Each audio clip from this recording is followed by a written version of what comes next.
Hello students, motion के last lecture में हमने पेज नंबर 109 और 110 पे क्वेश्चन नंबर 2 तक सॉल्व कर लिया था। अब मैं क्वेश्चन नंबर 3 ले रहा हूँ। Question number 3 is a trolley while going down an inclined plane has an acceleration of 2 centimeter per second square. What will be its velocity after 3 second after the start? तो ये कह रहा है कि एक इंक्लाइंड प्लेन है। Inclined का मतलब क्या होता है? इंक्लाइंड मान होता है उठा हुआ, ठीक है। इस तरीके से एक इंक्लाइंड प्लेन है, जैसे माउंटेन्स होते हैं। क्लियर है? यहाँ पे आपका एक क्या है, ट्रॉली है।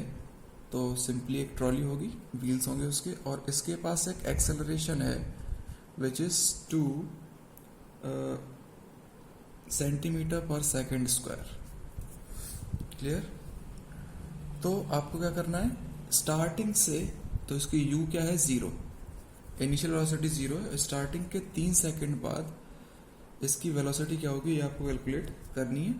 तो क्या करोगे आप, v is equal to u plus a t, simplest तरीका है। तो फाइनल वेलोसिटी मुझे निकालनी है, तो v will be u which is 0 and a is 2 centimetre per second square and time is 3। So v will be 6 centimetre per second, ठीक है। क्योंकि यहाँ पे जो एक्सेलरेशन है वो आपको किस में दिया हुआ है, सेंटीमीटर पर सेकेंड स्क्वायर में, इसलिए सेंटीमीटर पर सेकेंड आएगा v की वैल्यू, ठीक। Question number 4 on the same page.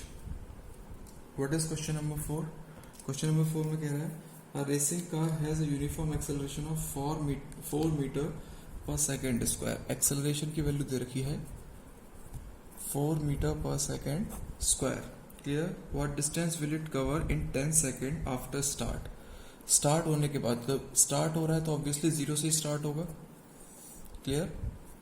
और टाइम उसने दिया हुआ है 10 सेकेंड, और मेरे से s की वैल्यू पूछिए।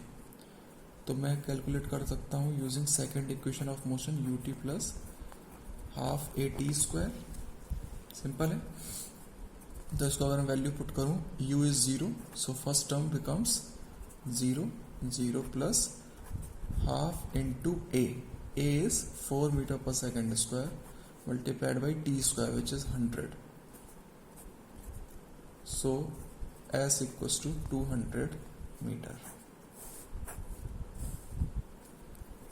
क्लियर? नाउ क्वेश्चन नंबर 5, ठीक है। इसमें डिस्टेंस पूछिए, लेकिन फिर से वही बात आ गई, स्ट्रेट लाइन में अगर हम ट्रेवल करते हैं तो डिस्टेंस और डिस्प्लेसमेंट की जो वैल्यू होती है वो दोनों सेम रहते हैं, बिल्कुल। Clear? Question number 5, a stone is thrown in vertically upward direction with a velocity of 5 metre per second. एक स्टोन है, इसको मैंने ऊपर की तरफ फेंका with initial velocity 5 metre per second. If the acceleration of the stone during its motion is 10 meter per second square in downward direction, जो acceleration है वो है 10 मीटर पर सेकेंड स्क्वायर, लेकिन ये डाउनवर्ड डायरेक्शन में है। क्लियर है? What will be the height attained by the stone and how much time will it take to reach there? अब ये कह रहा है कि मैक्सिमम ये कितनी हाइट तक जाएगा। ये मैक्सिमम हाइट जो है ये मुझे निकालनी है, और यहाँ तक पहुँचने में टाइम कितना लगेगा ये मुझे निकालना है। अब देखो यहाँ पे आपको वेक्टर का असली यूज पता चलेगा।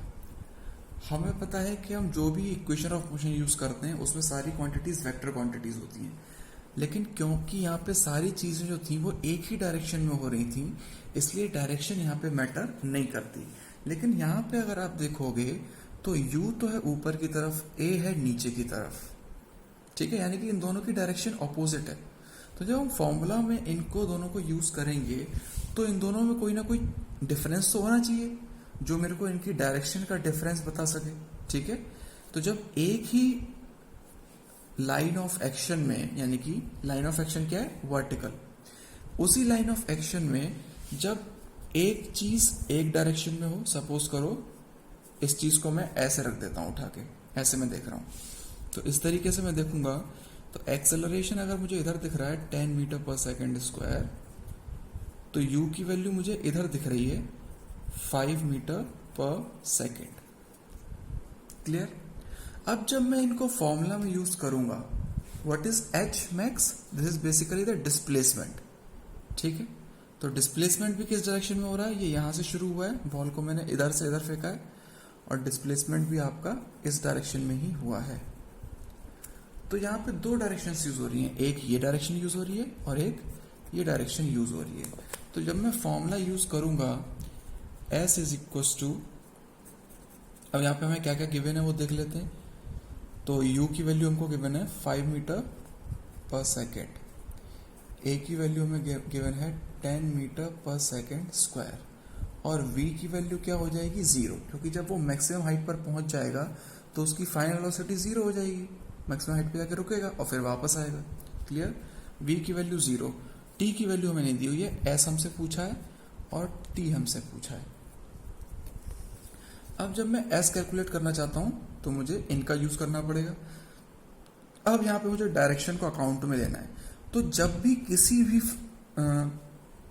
न्यूमेरिकल में दो अलग अलग डायरेक्शंस इन्वॉल्व्ड हों, तो आप you have to consider any one direction as positive and any one direction as negative. जब भी कोई अपोजिट डायरेक्शन में चीज होती है तो वो दूसरे के नेगेटिव डायरेक्शन में मानी जाती है। क्लियर है? तो अगर मैं u को पॉजिटिव मान रहा हूं तो मुझे a को नेगेटिव लेना पड़ेगा। क्यों? u तो ऊपर की तरफ है, a नीचे की तरफ है, u इधर है, a इधर है। ठीक है, इन दोनों में कंफ्यूज मत हो ना, इसको मैं इस तरीके से देख रहा हूं उठा के। क्लियर? अगर इसी पेज को मैं ऐसे देखूं तो मुझे u इधर दिख रहा है और a इधर दिख रहा है, तो उसी चीज को मैंने यहां पे बना दिया है। ठीक है, तो अगर मैं u को पॉजिटिव ले रहा हूं, यानी कि इस डायरेक्शन को पॉजिटिव ले रहा हूं, तो a भी क्या आएगा? a क्या आएगा? नेगेटिव आएगा, क्योंकि a ऑपोजिट डायरेक्शन में है।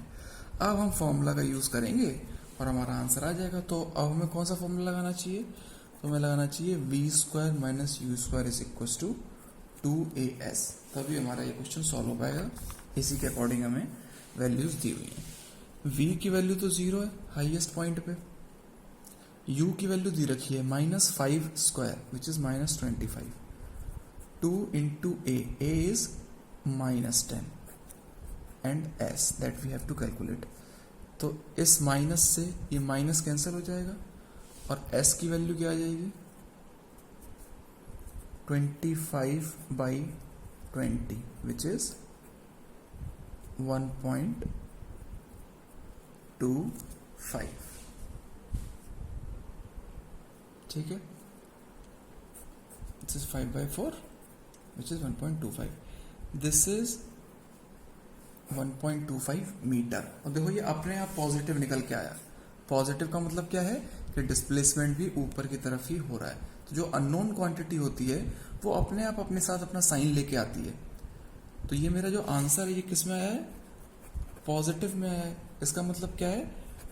Displacement is in upward direction. ये यूज है वेक्टर्स का। क्लियर? अब अगर हम एक्सेलरेशन को नेगेटिव ना लेते तो हम एग्जैक्ट डिस्प्लेसमेंट कभी निकाल ही नहीं पाते, हमारा आंसर गलत आता। ठीक है, तो एक्सेलरेशन इज बेसिकली यहाँ पे क्या है? रिटार्डेशन की तरह काम कर रहा है। ये आपके ऑब्जेक्ट को रोक रहा है, ना कि इसकी स्पीड बढ़ा रहा है। क्लियर है? सेकंड पार्ट इसमें पूछा है कि टाइम कितना लगेगा भाई, तो टाइम भी हम निकाल सकते हैं। हमको पता है v is equal to u plus a t, तो v की वैल्यू तो 0 ही है हाईएस्ट पॉइंट पे, है ना?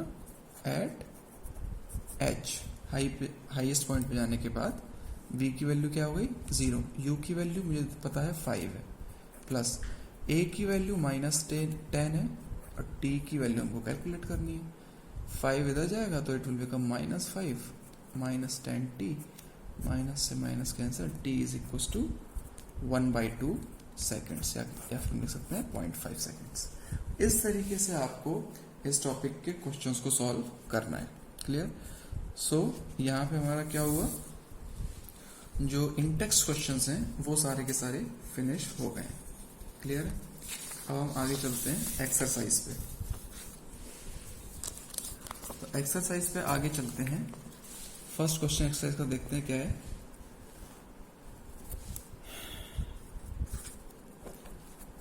एनसीईआरटी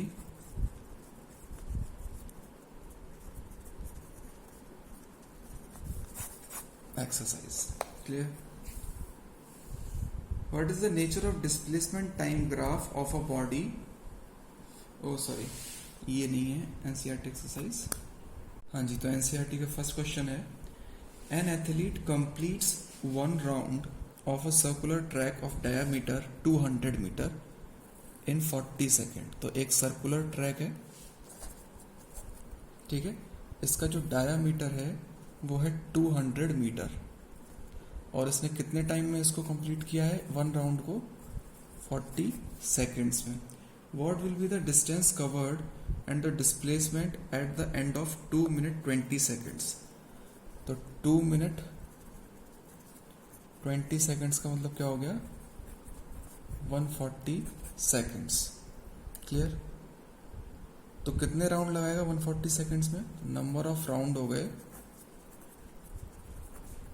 इन 140 सेकेंड, कितने होंगे 140 divide by 40, this is number of rounds. तो इसको मैं कैंसिल करूं तो मेरा जो आंसर आएगा वो 3.5 राउंड आ जाएगा, यानी कि 140 सेकेंड में वो 3.5 राउंड लगाएगा, क्योंकि एक राउंड वो कितने टाइम में लगा रहा है, 40 सेकेंड में लगा रहा है।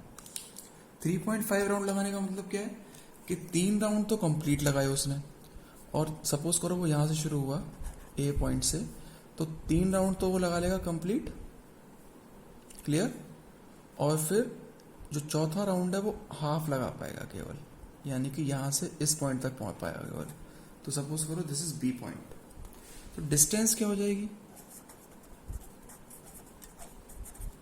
डिस्टेंस तो आपकी हो जाएगी number of rounds multiplied by distance covered in one round. तो डिस्टेंस एक राउंड में कितनी कवर करेगा वो, एक राउंड लगाने में वो सरकमफेरेंस के बराबर चलेगा, और सरकमफेरेंस क्या होती है 2πr। अब मुझे इसका डायमीटर तो पता है 200 मीटर, तो इसकी रेडियस क्या होगी, रेडियस विल बी 100 मीटर। तो मेरा आंसर क्या आ जाएगा 3.5 इंटू 22/7 इंटू, सॉरी ये 2 लिखना भूल गया मैं, 2 मल्टीप्लाइड बाई r 100। क्लियर। तो अगर मैं ध्यान से देखूं तो 3.5 से 7 2 टाइम्स कैंसिल, 2 से 2 कैंसिल, तो answer will be 2200 metre. Clear. Now displacement, displacement क्या होगा बेटा उसका, डिस्प्लेसमेंट की वैल्यू क्या होगी, 3.5 राउंड के बाद वो यहां से यहां पहुंचा है, तो displacement is the shortest distance. तो डिस्प्लेसमेंट हो जाएगा उसका equals to diameter which is 200 metre. Clear. Now next question, Joseph jogs from one end A to the other end B of a straight 300 meter road in 2 minutes 30 seconds। तो ये कह रहा है question number 2 में कि एक jogger है, jogging कर रहा है वो, सपोज करो this is point A and this is point B, वो इन दोनों पॉइंट्स के बीच में एक रोड है, ठीक है, और इस रोड की जो लेंथ है, दिस लेंथ इज 300 मीटर, और वो कितना टाइम लगा रहा है इसकी जो पॉइंट ए से बी पर जाने में 2 minutes 30 second, it means 150 seconds. Clear. And then turns around and jogs 100 metre back to a point C in another 1 minute. और फिर वो लौट के आता है, घूम जाता है और लौट के आता है एक पॉइंट सी पे, जो कि यहाँ से 100 मीटर की दूरी पर है, और इसमें सपोज करो ये T1 टाइम है ए से बी जाने का, और T2 टाइम है बी से सी पे आने का, और वो कह रहा है कि इसमें वो 1 मिनट लगाता है, यानी कि 60 सेकेंड्स लगाता है। What are Joseph average speed and velocity in jogging from point A to B from point A to C. अब वो ये कह रहा है ए पार्ट क्या है, ए पार्ट है कि ए से बी जाने में उसकी एवरेज वेलोसिटी और एवरेज स्पीड क्या होगी। तो एवरेज वेलोसिटी,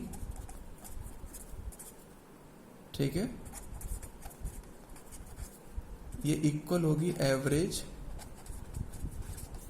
स्पीड के, केवल कब तक, till A to B, A से बी जाने में केवल। क्यों? क्योंकि यहां पे टोटल डिस्टेंस कवर्ड और टोटल डिस्प्लेसमेंट इक्वल है। तो क्या आ जाएगा इसका आंसर, बी एवरेज का आंसर ये आ जाएगा total distance covered divide by total time taken which is 150 seconds. तो आपका जो आंसर आएगा, this answer will be 2 metre per second. Clear है? ये आपका आंसर आ जाएगा इसमें। अब क्या करना है आपको, बी पार्ट क्या कह रहा है, फ्रॉम ए टू सी। अब अगर मैं ए टू सी जाता हूं तो मेरा डिस्प्लेसमेंट क्या है, डिस्प्लेसमेंट को मैं इस तरीके से रिप्रेजेंट कर रहा हूं एस वेक्टर, यानी डिस्प्लेसमेंट वेक्टर का मैग्नीट्यूड। डिस्प्लेसमेंट केवल मेरा ए सी के बराबर है, और ए सी किसके बराबर है, 300 minus 100 which is equal to 200 metre.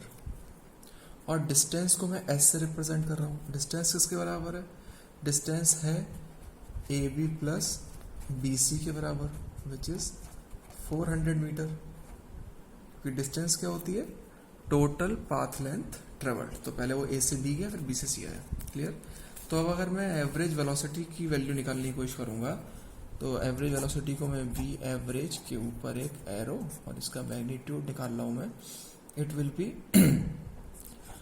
200 divide by total time, total displacement divide by total time. And what is total time, 150 plus 60 which is 210। तो इसको मैं सॉल्व कर सकता हूं। It will be 20/21। तो इसको अगर आप सॉल्व करेंगे तो आपका आंसर कुछ पॉइंट्स में आएगा, 0.9 के आसपास आएगा ऑब्वियसली। तो ऐसे कुछ आएगा 0.9 के आसपास। करके देख लेते हैं। 20.9 5 2।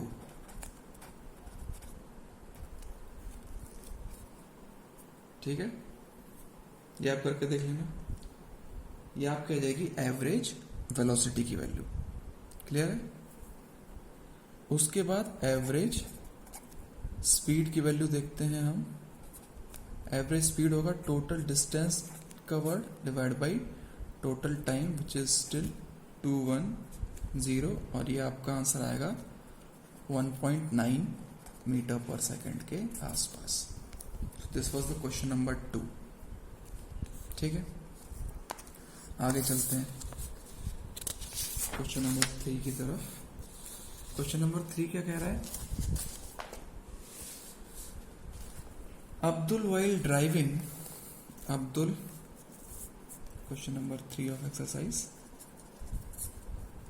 Abdul while driving to school computes average speed for his trip to be 20 kilometre per hour.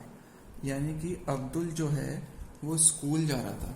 ठीक है, सपोज करो ये उसका होम है, ये उसका स्कूल है।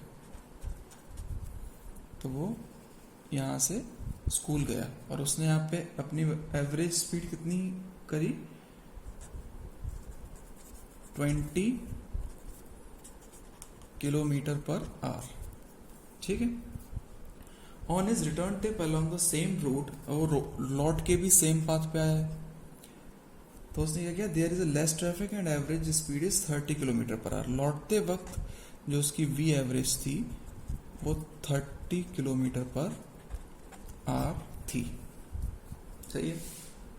तो अब वो मेरे से क्या पूछ रहा है, what is the average speed for Abdul's trip, पूरी ट्रिप के लिए, यानी कि घर से यहां जाना और यहां से वापस घर आना, इस पूरी ट्रिप के लिए अब्दुल की एवरेज स्पीड क्या होगी। तो ये हम कैलकुलेट कर चुके हैं। मैंने आपको एक कराया था जिसमें एक क्वेश्चन कराया था पढ़ाते वक्त, जिसमें हाफ डिस्टेंस वो s/2 v1 वेलोसिटी से ट्रेवल करता है और s by two v2 velocity से ट्रेवल करता है, और फिर मैंने आपसे v एवरेज की वैल्यू निकलवाई थी उसमें, जो कि आई थी 2v1v2 upon v1 plus v2। यहाँ पे भी सेम ही हो रहा है, जितनी डिस्टेंस वो ट्रेवल कर रहा है उसकी हाफ उसने 20 किलोमीटर पर आवर से करी, हाफ 30 किलोमीटर पर आवर से करी। तो इस पूरी जर्नी का अगर मुझे v एवरेज निकालना है it will be simply 2v1 which is 20, v2 which is 30 divide by v1 plus v2 which is 20 plus 30। तो यहाँ पे हो जाएगा ये 2 इंटू 20 इंटू 30 डिवाइड बाई 50, 50 से एक जीरो यहाँ पे कैंसिल हो गया, उसके बाद 50 से I can cancel this 4 times, 4 3 जा 12, 12 2 जा 24। So your average speed during the whole trip is 24 kilometre per hour. Beware about the unit, unit आपको एकदम सही लिखनी है। Question number 4, a motorboat starting from rest on a lake accelerates in a straight line at a constant rate of 3 meter per second square for 8 seconds।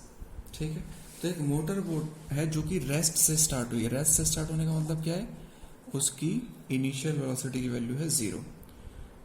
एक lake में यानी कि झील में accelerates in a straight line at a constant rate, accelerate हो रही है straight line में, यानी कि इस तरफ इसकी लगातार स्पीड बढ़ रही है, और कांस्टेंट रेट से, यानी कि एक्सेलरेशन भी क्या है, constant, which is given as 3 metre per second square. अब वो कह रहा है टाइम भी दिया हुआ इसने 8 seconds. Clear. How far does the boat travel during this time. फिर से मुझे वही एस की वैल्यू कैलकुलेट करनी है, यहां से यहां तक कितने टाइम में जाएगा। S is equal to u t plus half A T square, ये तो 0 हो गया क्योंकि u की वैल्यू 0 है, half into a which is 3 into t square which is 64। So here it comes 3296 metre. Clear, ये आपका आंसर हो गया। Now question number 5।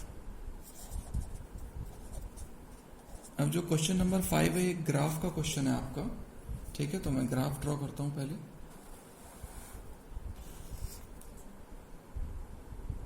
हाँ जी, तो मैंने ये ग्राफ बना लिया है ताकि आपका टाइम बच सके। तो इस क्वेश्चन में वो कह रहा है कि कार है जो कि 52 किलोमीटर पर आवर से चल रही है, उसके ड्राइवर ने ब्रेक्स लगाए और वो कार 5 सेकंड में रुक गई। तो आपको ग्राफ बनाना है स्पीड टाइम ग्राफ। तो इनिशियली जब टाइम 0 था उस टाइम पे वो कार 52 किलोमीटर पर आवर पे चल रही थी। इस टाइम से हमने अपनी जर्नी कैलकुलेट करना शुरू की है।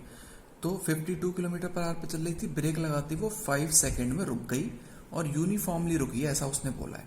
दूसरी कार जो है वो 34 किलोमीटर पर आवर से चल रही थी और ब्रेक लगाया तो वो 10 सेकंड में धीरे धीरे उसकी स्पीड क्या हो गई, 0 हो गई। तो ये ग्राफ हमको बनाना था, स्पीड टाइम ग्राफ, कैसे टाइम के साथ स्पीड कम हो रही है।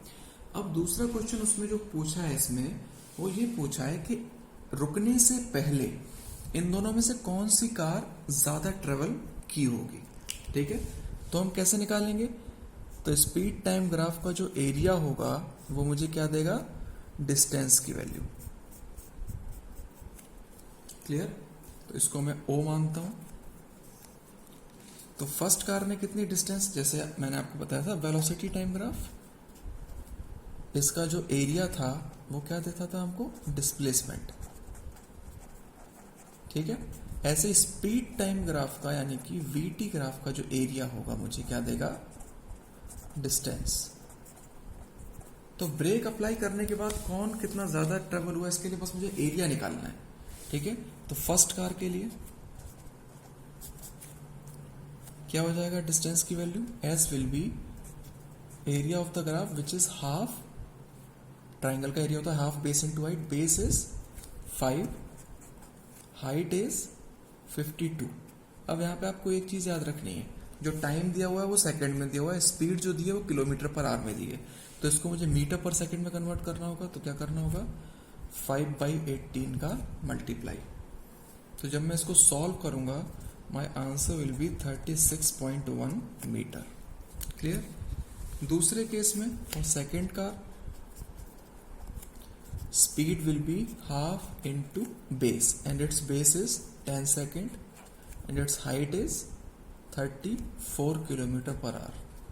Again I have to convert it into meter per second. तो इसको जब मैं सॉल्व करूंगा my answer will be 47.2 metre. तो इन दोनों में से कौन सी कार ज्यादा ट्रेवल करी है? सेकेंड कार, जो कि धीरे धीरे 10 सेकेंड में रुकी थी। ठीक है, तो अब मैं इस वीडियो को यहीं पे रोक रहा हूँ, वीडियो लेंथी हो गई है। बाकी के बचे हुए जो क्वेश्चंस हैं एनसीईआरटी के वो हम नेक्स्ट लेक्चर में कंप्लीट कर लेंगे। तब तक के लिए पढ़ाई करें, चैनल को सब्सक्राइब करें और शेयर करें वीडियो को। Have a nice day, thank you.